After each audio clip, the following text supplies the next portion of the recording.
we're going to do a little 360 walk around at the Pennsylvania Sawmill Barn here in Spring Mills, Pennsylvania. This is a Pennsylvania bank barn, and we'll talk about what bank barn means in a second.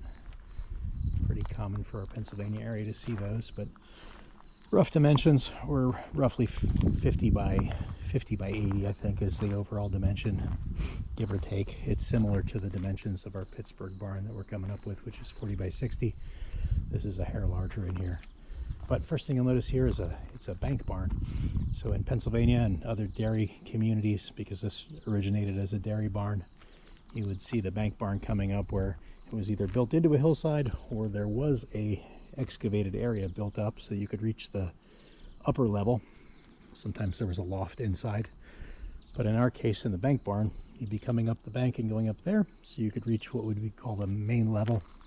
Essentially, there's two main levels, but we would call it the main level there, which is often equipment storage, sometimes hay storage, sometimes lighter animals and tools and things would happen on that level.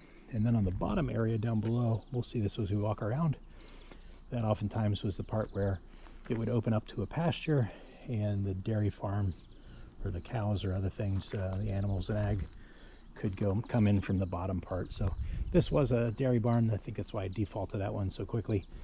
This used to be a dairy farm and dairy barn to it. So cows were in the bottom and hay and storage and tools were up top. Today we are using it for a woodworking shop for heavy timber and other things like that. So again, you can kind of see the grade starts to fall off here. We've got our two bay doors. We've got another video that shows the inside part and talks about the bent system and the bays and the structure that happens on the inside. We've done some modifications to this over the years just to make it a little bit more practical and usable for us. So we've got some enclosed areas down below that are not conditioned spaces, but they allow us to use and have a little bit more dry storage. So you'll see, I think this is a 612 roof pitch that's on it. We've cut in larger sections and removed some of the board and batten that you'll see on the exterior, that board and batten hemlock that's up there. We've removed some large pieces of it, so we've got some more light that comes into it. And then again, there's been some additional pieces that come down below. There was previously milking equipment in the area connected below. Start to see a little bit as we round about here how the bank barn used to be cantilevered out over it, and that's enclosed here underneath.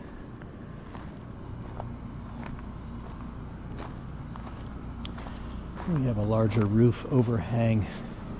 Again, for us, having areas under roof is really helpful to be able to make sure that our wood and material can be protected from the elements before it goes out to a job site. So oftentimes we'll have our Tyvek wrap or Lowe's wrap underneath it. But you'll see that bottom exterior wall.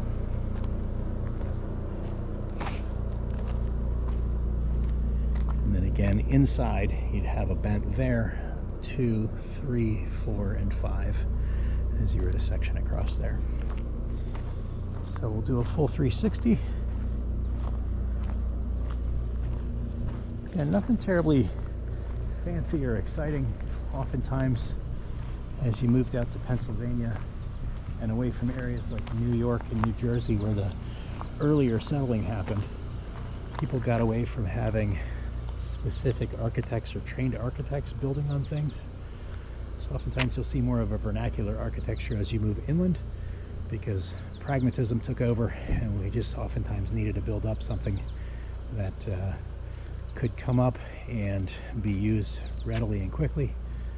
Oftentimes in PA you're not so interested in having something that's as fancy as you were having something that was practical, whereas in New York and New Jersey, because people were still holding on to a little bit more of their early settler values, or the people that came in from other areas were more prone to hiring an architect, having somebody do design drawings, adding a little bit more fanciful things in terms of design, whereas here in PA it was a little bit more practical.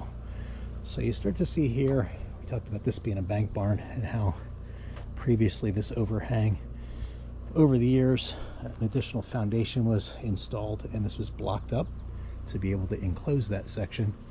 So this is a good example of seeing how in this line below, where this cinder block meets the old stone foundation, how this previously was open, and those beams cantilevered out over, and then this was shored up. Another good example here of just seeing how different sides and faces of the building get weathering. This is the east facing, and kind of see how gray the board and batten is here on this side. And again, even down below, we've taken some of the more transparent elements or translucent elements and put them in place so we can let some light into that basement level. Old stone foundations that are through there, but nice way just to give you a little bit of the overlook of what those Pennsylvania bank barns looked like and some of the historical precedent for it as we looked for and sort of sought from as we designed the Pittsburgh barn that is ongoing for us too.